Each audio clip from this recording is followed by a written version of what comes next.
Thank you very much. Good afternoon, ladies and gentlemen. I'd like to thank the International Wood Culture Society who invited me to come here and share with you what we know about wood.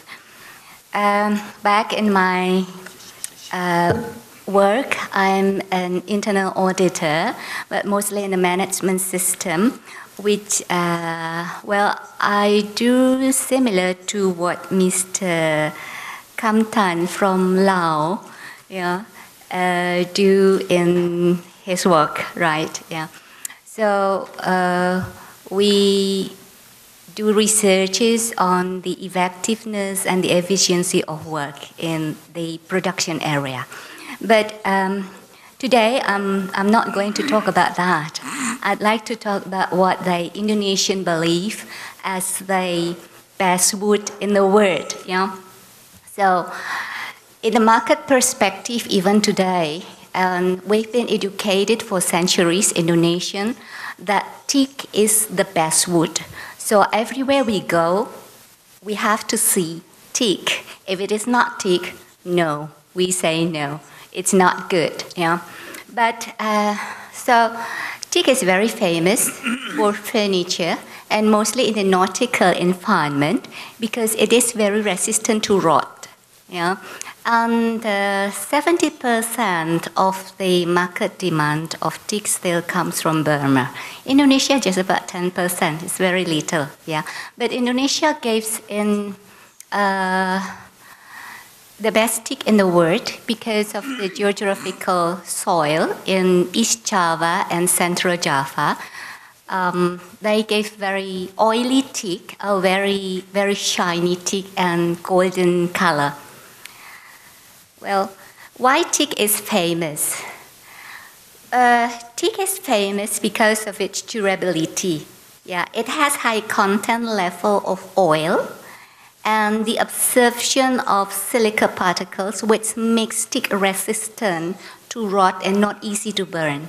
So if you burn acacia and you burn teak, acacia is burned easily. Yeah. So if your house is made of teak, it is not likely that it's easy to burn your house. Yeah. And Indonesian teak from East and Central Java especially is very rich in silica oil because of the geographical soil characteristic in the area. Yeah. It makes the best wood in look, shiny, golden, and the durability. And what we call perfect, even for teak, what we call perfect teak, perfect wood, is teak with straight grain. Yeah, straight grain means that it's not twisted, there is no loose knot, there is no dead knot, there is no streak. It's just of uniform color and straight grain, straight. This is it. It's very flashy. So business people in the industry, when they look at logs like this, wow, it's very good teak, it's very good raw material.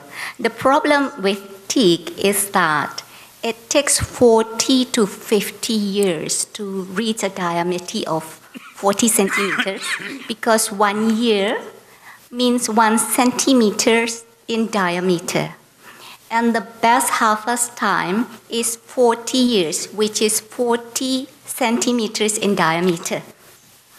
So it takes a long time. When I plant the seed today of teak, it is not likely that I'll be around on this earth whenever it's harvested, right? Yeah, because I'm already 45 and it doesn't run in my family that we have long life. Yeah.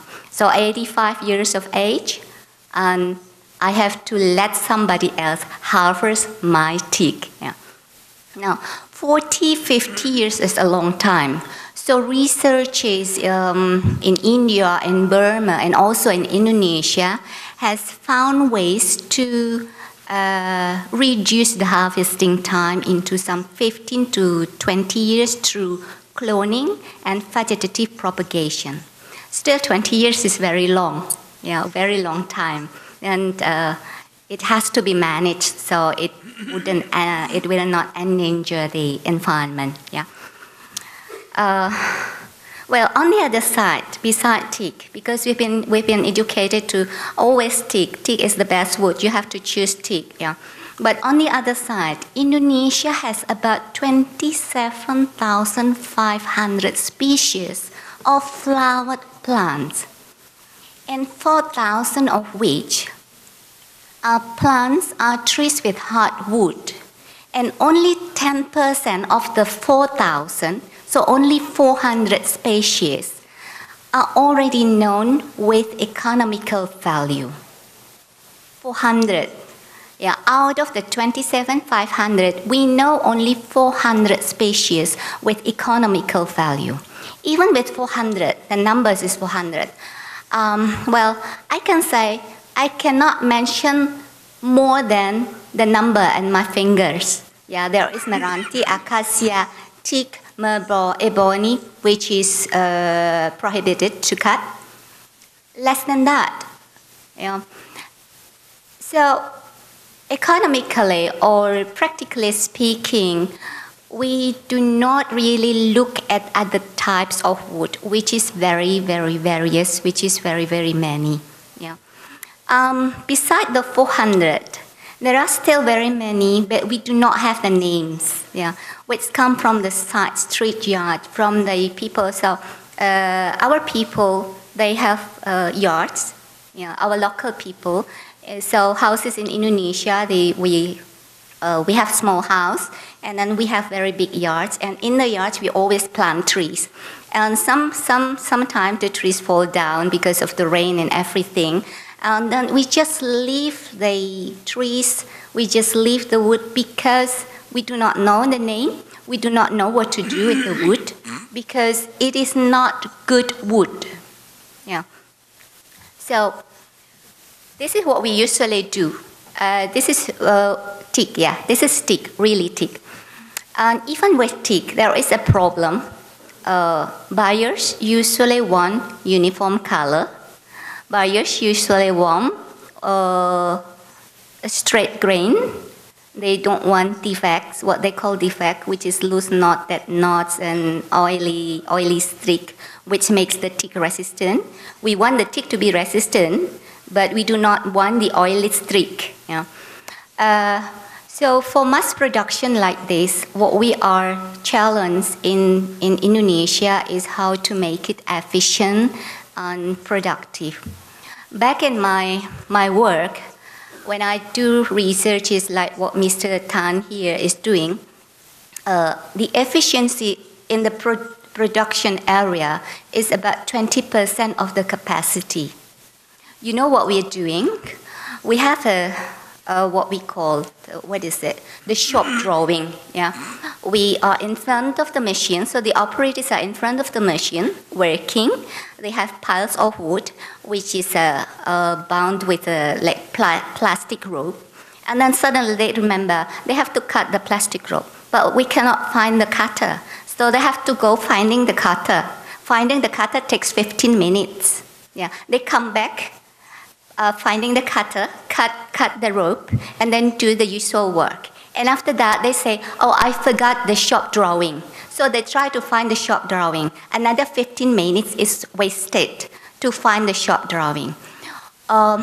These things run in every company and makes the production very low. Yeah. And this makes the profit margin very low when we are talking about mass production, because mass production prices are very, very, very, very low. Yeah. Anyway, this is what we do with the usual wood. Cabinets, chairs, tables. This is not teak, this is mahogany. But there is something, when I was invited to deliver a speech here, I went to a wood artist and talked to him about what is the philosophy of wood. He told me something like, well, take out the name of wood. It is not teak, it is not mahogany, it is not anything. Because you have abundant species of wood in Indonesia, and you reject them because they are not teak. Now let me ask you a question. Where does this wood come from? Okay, this wood comes from a seed, and this seed, they struggle its way up, growing one leaf, two leaves, and then they become a young tree. They withstand all the weather, the heat, the cold, during which they can twist its grain. But later, we call this twist defect. They can also lose the branches fall, and leave what we call that knots and loose knots, which in the furniture business, they are called defects, and buyers don't want it. So this wood artist told me, okay, when they become a big tree, what do these trees do to us? Well, a lot. The roots guard the earth from rush of water, so there will be no flood. The branches, they become the house of the many living creatures. Even for us, it gave a shadowy place when it is hot. And their leaves are the lungs of the world, which we are all indebted to. Back in my country, many people smoke. Well, they pollute the area, not their only lungs, but also the air. Okay, I do not smoke, but I drive and ride motorcycle, and I also contribute to the warmth of the air now, the temperature increasing. Let's say I do not drive, I do not ride motorcycles, so there is no carbon monoxide emitted from my car, from my motorcycle. But I'm using aircon, like this room. My house is, we have aircon, and we have electricity. Now, how much carbon footprints we are producing every minute? And so we are all, every one of us is indebted to trees because of that. So this wood artist told me, if you see wood the way they are traced back as trees, you cannot say no to them, even though they are not having straight grains, even though they are not thick. So leave the names, then you can see wood as they are. We could understand that wood is naturally conditioned to have a cycle. It can decay, it can rot. If, say, acacia serves for 3 years because then it cracks or twists or bends after 3 years, and your table cracks because of that, because it is made of acacia, then say thank you, because it's been serving you for 3 years. If you are rich enough and you can buy teak, which serves long life, then say thank you when someday it will also crack, because even teak can crack. Even though we are already taught to put them in the moisture content, which is equilibrium 12, buyers usually say 8 to 12. Okay, 8 to 12 already coming out of the kiln dry, 8 to 12 moisture content is good enough for production. But that when they are moved to another area, anyway, wood is alive, then it can absorb the humidity of the area. It will swollen and it will dry up. depending on the area. Except that because the wood is natural, that is the wood. It's not plastic. That is why it can crack, it can dry up, it can swollen. Yeah. Okay, this is what we say. Yeah, sometimes we cannot accept wood because it's not uniform in color, which is incredibly odd because wood is natural, so it cannot be uniform in color like plastic. So this wood artist told me, if you have respect for wood, then we understand that wood is different, the way we are different. So do not ask wood to be uniform, because harmony is not found in being uniform. Harmony is putting things in their place. When acacia serves for 3 years, let it serve for 3 years. When it cracks, say thank you. Then if you are richer, then you can buy teak. It serves for 10 years and 15 years, but remember, it still can crack. Yeah, even teak still can crack. Well, this is what the wood artist does in his workshop. This wood, this product is taken from abandoned wood. It has no names from on the side streets. Usually it goes to fire or it just wait to decay on the side street. This is what it does. This comes from a whole bunch of abandoned wood, no name, not teak. And it's carved as thin as 3 millimeters, no glue, no joint. Yeah. It becomes a vest, very good.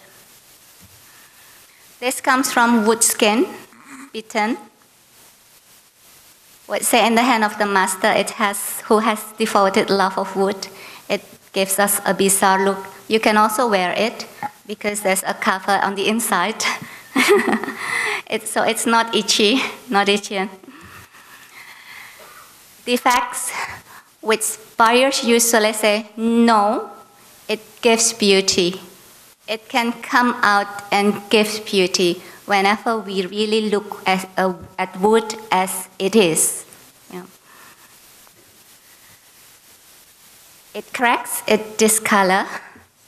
As long as it doesn't give danger to your sitting position, so you don't put it in the joint, then it can crack and make you fall down. It doesn't matter. Yeah. Let it discolor, let it crack, no problem. Yeah. Even when appraised, everyday stuff looks amazing. Yeah. Another thing, this is from another wood artist, an architect and also an engineer who devotes his life to green living architecture. He shares his love to scraps, small cuts of wood. This is from the side in the daytime. So the walls is made of wood cut, very small wood, and it's not shaped uniformly. Some of them are round, some of them are very sharp edged, some of them are blunt, very various. Yeah. And it is joined with a chicken wire. Yeah. So every single piece of wood is joined with a chicken wire, no nail. Yeah. Very small, thin wire. Yeah. And look at this when it is at night. This is from the back. Beautiful, isn't it? Yeah. So if I'm referring to Mr. Surat, whether it is cultural wood showing the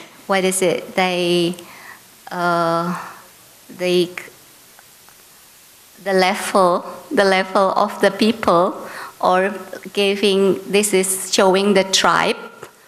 It doesn't show anything because it is not Chinese, it is not Indonesian, it is not Malaysian, it's not anything. It's just looking at one piece of wood. Okay, what can you do? Oh, you have friends like you, then I join you together and I put you into a wall, which makes it very beautiful. And this is from the inside. So